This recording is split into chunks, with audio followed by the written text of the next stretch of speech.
Sa balita naman sa labas ng bansa, dinagsa ng libo-libong rallyista ang Tel Aviv sa Israel po yan bilang pagtutol sa malawakang pagpatay ng Israeli forces sa Gaza Strip. Nagsunog ang mga demonstrador ng larawan ni Israeli Prime Minister Benjamin Netanyahu. Isa naman sa mga nagprotesta ang inaresto ng Israeli police. Sa huling tala, umabot na sa higit 32,000 Palestinong sibilyan ang patay sa halos 6 na buwang digmaan sa pagitan ng Hamas at Israeli Defense Forces. Samantala, napatay ng Haitian forces ang itinuturong leader ng criminal gang group sa Haiti.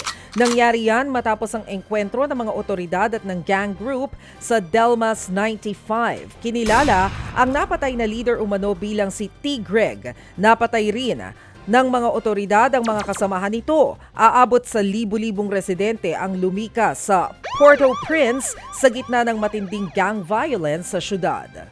2 sugatan matapos bumangga ang isang hot air balloon sa kawad ng kuryente sa Minnesota sa Amerika.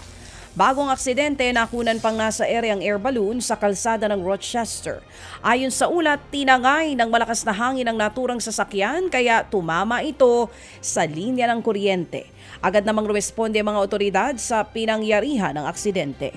Ted Filon at DJ Chacha ngayon nasa Radyo 5 92.3 News FM Monday to Friday 6 to 10 a.m.